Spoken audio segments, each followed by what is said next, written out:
Juan tiene un talento especial. Donde otras personas solo ven un espacio vacío, él ve algo hermoso tomando forma. Acompáñame a conocer la historia de este hombre que ha logrado convertir su pasión en una profesión, creando cosas increíbles con sus propias manos. Esta historia nos recuerda, una vez más, que todos tenemos un talento, solo tenemos que atrevernos a usarlo. ¡Vamos allá! Eureka. Lo he encontrado. La era de los carpinteros ya está cambiando. ¡Ay, que no pueden hablar! Imagínense que las trato mal, se podría decir por ambición. Eso es lo que a mí me gusta de la carpintería. Y la creatividad no lo da la tecnología, lo da la experiencia. Mi pasión por la carpintería fue impuesta. Esa magia que tú tienes para leerle la mente a los clientes y para saber cuál es el mueble ideal para un espacio, ¿de dónde la sacaste? El mayor reto que presenté fue cuando me separé de mi papá. Nunca te va a faltar trabajo. Esto ya soy. En casa, la mayoría de muebles que hay son hechos por Juan. ¿Se los doy yo primero? Sí. Ah, ya. Dilo. Juan, cuéntanos cuál fue el primer objeto que creaste y por el cual te pagaron, ¿te acuerdas?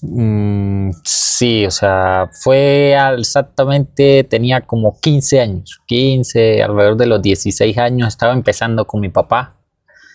Ya tenía tiempo yendo al taller, pero estaba empezando con mi papá ya a hacer otras cositas. Mi papá me dio eso, para mí fue un reto. Sí, para mí fue un reto porque no tenía mucha experiencia en ese momento. Claro. ¿Y qué fue? ¿Qué fue ese primer objeto? Un Jeep, del frente de un Jeep. De un carro Jeep. De un automóvil Jeep.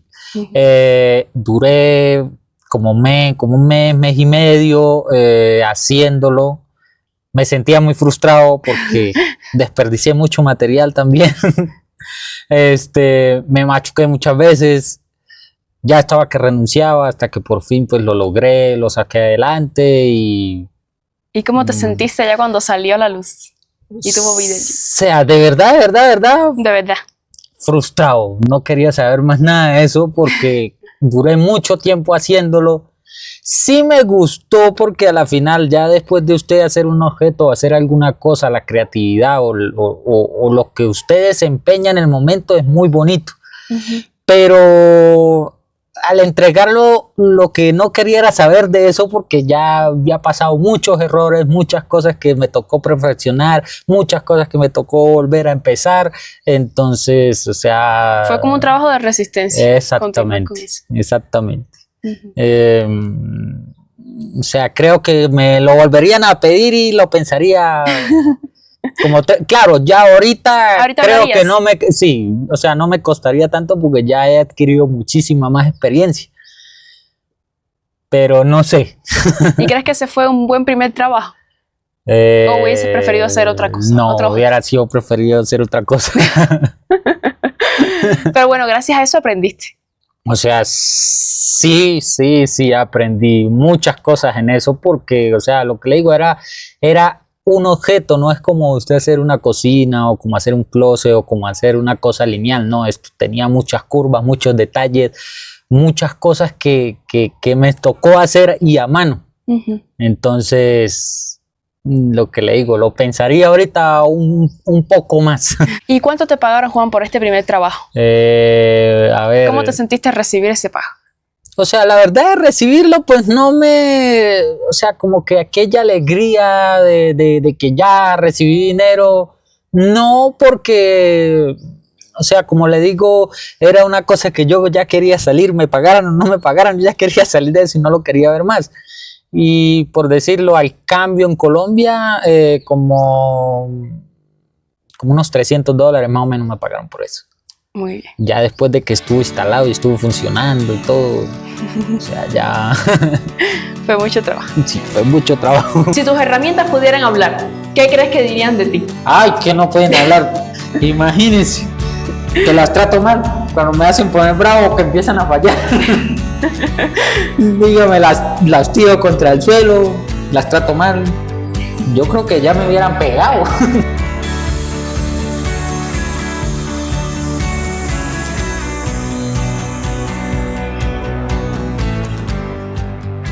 Mi pasión por la carpintería fue impuesta.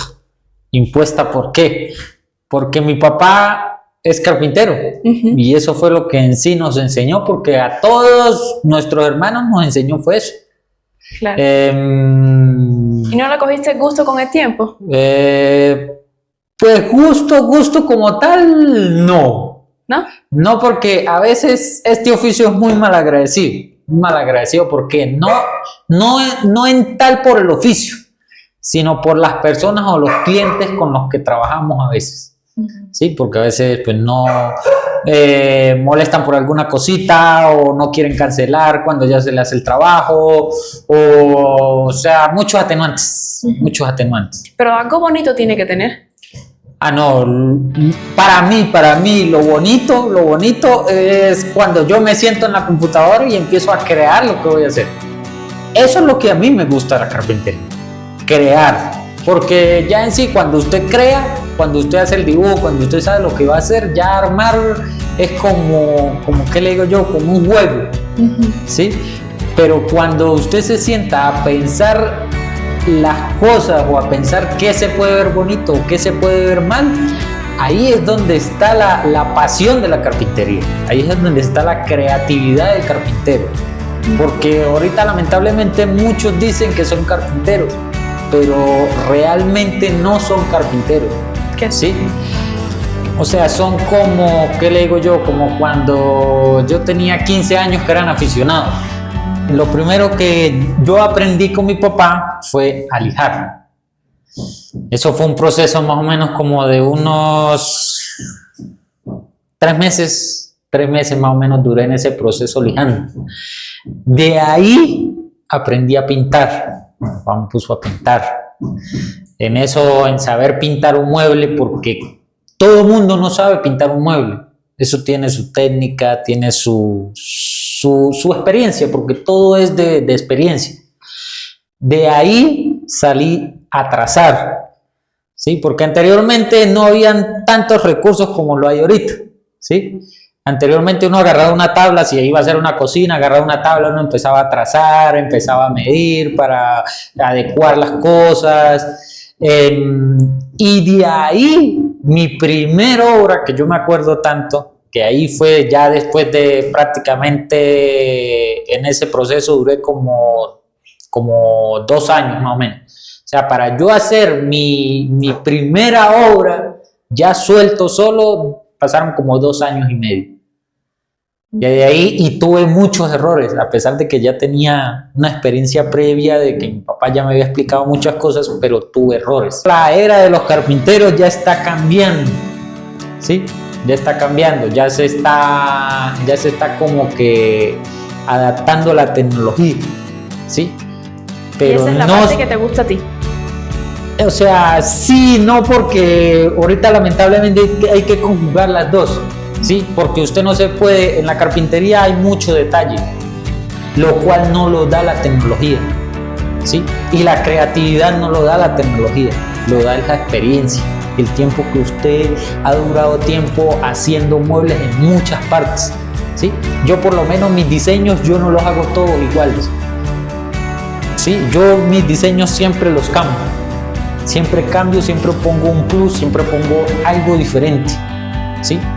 Porque se supone que si a usted lo contratan por ser carpintero es para eso, para usted dar un servicio que otro carpintero no lo tenga.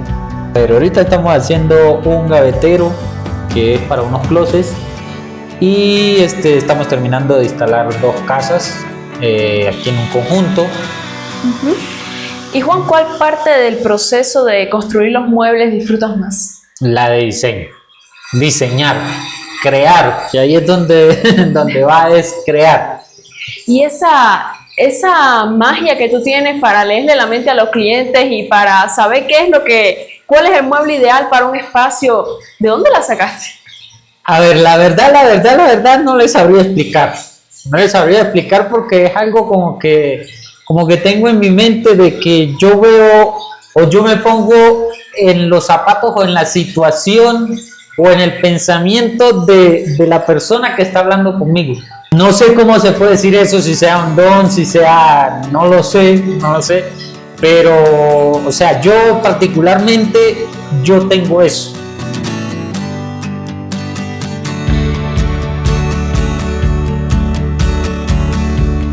Vamos a hacer una pausa aquí, Juan, para integrar a nuestros suscriptores a la conversación y decirles que tienen una puerta abierta para escribir en los comentarios cualquier duda que tengan sobre la profesión de Juan como carpintero o sobre Juan, el emprendedor, que él mismo les va a estar respondiendo en los comentarios. Aunque sí, aquí estamos para eso. ¿Cuál ha sido el mayor reto a que te has enfrentado siendo carpintero y cómo lo superaste? El mayor reto, el mayor reto que presenté fue cuando me separé de mi papá. Sí, que ya decidí abrir mi taller propio. Me salió un mueble, en ese tiempo yo estaba en Colombia, y me salió un mueble para Venezuela. Para hacer un mueble en Venezuela era demasiado grande. Se realizó, se hizo, el problema fue cuando se fue a instalar, que era prácticamente un edificio y tocó subirlo por la parte de afuera del edificio. ¿Y qué mueble fue? Fue un mueble para televisión, pero era un mueble demasiado grande, era un mueble que tenía más o menos como 3,80 m por 5 metros de alto. O sea, era un mueble demasiado grande y pasamos prácticamente 2 días subiendo de a poco en poco el mueble, porque no lo pudimos subir de una sola vez. Ese fue el mayor reto. ¿Y tú crees que si hubieses estado en ese momento con tu papá hubiese sido más fácil? No, porque era lo mismo, o sea... Ya te había enseñado de todo lo que podías. Sí, o sea, ya había adquirido, en ese tiempo ya había adquirido un poco más de experiencia y ese era mi primer trabajo abriendo mi taller. Entonces, o sea, ya tenía la experiencia para solucionar en ese momento ese requerimiento. Claro. ¿Sí? Puede ser que sí, puede ser que no, puede ser que él hubiera tenido mejores ideas que yo, no lo sé, porque pues uno no se puede comparar a una persona ya que tiene 70, 80 años de experiencia a una persona que apenas en ese tiempo yo tenía unos 10 años de experiencia, más, menos, pero por ahí. ¿Y por qué tomaste la decisión de separarte del taller de tu papá? Se podría decir por ambición. Pero la ambición no es mala. No, la ambición no es mala, solo que hay que ir con calma para eso. Pero yo de cierto modo me salté muchas cosas, ¿sí? Que me tocó en ese momento, terminé ese trabajo, hice otros trabajos y como no sabía cómo manejar las finanzas, me fui a quiebra. Y me tocó regresar otra vez con mi papá. Y aprender otras cosas más. Así funciona la vida, las cosas que uno no aprende en las etapas en las que se supone que debes aprender, la vida te hace repetirlas. Exactamente. Hasta que la lección queda aprendida. Exactamente. ¿Cómo equilibras tu pasión por tu trabajo con la necesidad de generar ingresos? A ver, necesidad de generar ingresos, o sea, todo el mundo lo tiene. ¿Sí? Todo el mundo lo tiene. De equilibrar mi trabajo con los ingresos se equilibra a través de la responsabilidad primero, ¿sí? Porque si tú tienes responsabilidad o te enfocas, que es lo más importante, te enfocas en el cliente y en tratar de desempeñar lo que tú sabes, nunca te va a faltar trabajo. ¿Qué consejo le darías a aquellas personas que quieren empezar en este mundo tuyo de la carpintería? A ver, primero la carpintería no es para muchas personas, ¿sí? Segundo, ¿qué consejo les daría? Que se especialicen mucho y que tengan mucha creatividad, porque la carpintería se trata de mucha creatividad. O sea, visualizar un mueble antes de usted hacerlo. De eso se trata la carpintería, ¿sí? No es, o sea, no hagan la carpintería por hacerlo, por un pago, no, háganlo porque quieren hacerlo o porque de corazón les gusta eso. Creo que ¿Cómo eso, les aconsejas que se especialicen? hay muchos talleres, no se vayan a la primera diciendo que son carpinteros cuando no lo son. O sea, cursos, ahorita hay inmensidad de cursos que no enseñan todo a ciencia cierta, pero por lo menos los pueden guiar. Sí, porque lo que le digo, la carpintería, yo tengo prácticamente 30 años trabajando carpintería y hay muchas cosas que todavía me faltan aprender. Y eso que ya me defiendo, ¿sí? Ya cualquier cosa que me pongan yo lo hago. Pero eso se adquiere a través de las experiencias y del tiempo. No queramos avanzar o como dice mi Correr. mamá o como dice mi papá, correr antes de caminar. Claro. Hay que ir con calma. ¿Cuáles son tus planes para el futuro? ¿Cómo sueñas que crezca tu emprendimiento? A ver, ahorita estoy trabajando sobre mi marca, que es muy importante, y quiero montar ya galpón o tener un sitio donde trabajar, porque ahorita por lo normal pues estoy trabajando dentro de las obras, entonces es como un poco limitado. ¿Limitado en qué sentido? En que, o sea, me siento atado a un sitio. Mientras que si yo monto pues ya mi galpón, por decirlo así, ya monto mi maquinaria, la maquinaria industrial grande, ya me sentiría como un poco más suelto, menos atado, ya crear empleo, porque es muy importante eso. ¿No has y- considerado ser maestro? O sea, maestro ya soy, pero Maestro. maestro de enseñar, la verdad, no. ¿No? No, o sea, no me veo en eso. No me veo en eso. Puede ser que sí a futuro, pero ahorita hay otros pensamientos más importantes que eso. ¿Cómo pueden contactarte las personas interesadas en tu trabajo? A través de mi WhatsApp 0984 17 66 36. Tengo una página en Instagram, Tu Espacio Ideal. Y o sea, si quieren, si desean que les cotice, me pueden contactar con mucha confianza. Lo de carpintería, pues sé hacer de todo lo que se trata de carpintería. Ahorita pues la carpintería pues está muy extensa: aluminio, vidrio, electricidad, lo que deseen. Les hago diseño 3D si lo desean. Y bueno, estoy a su completa disposición, lo que deseen. Y yo de primera mano puedo argumentar que Juan es un carpintero excelente, súper creativo. En mi casa la mayoría de muebles que hay son hechos por Juan, son súper bonitos, súper funcionales. Juan es un carpintero que te lee la mente y desde que ve un espacio sabe perfectamente qué cabría ahí, cómo podría quedar mejor. Tú le das una idea de Pinterest y él la hace realidad y la hace incluso más bonita de lo que te imaginabas. Yo se lo recomiendo mucho. ¿Se los doy yo primero? Sí. Ah, ya. Dilo. Todos ustedes como yo tienen un talento. No existen sueños demasiado grandes ni comienzos demasiado pequeños. La historia de Juan es testimonio de esto. Si les gustó este video, denle like, suscríbanse y compártanlo con aquellas personas que necesitan un empujoncito para emprender. Aquí les esperamos. Con más historias. Te cuento cuando nos mudamos, nuestro closet estaba lleno de caracoles. Juan, 3 veces.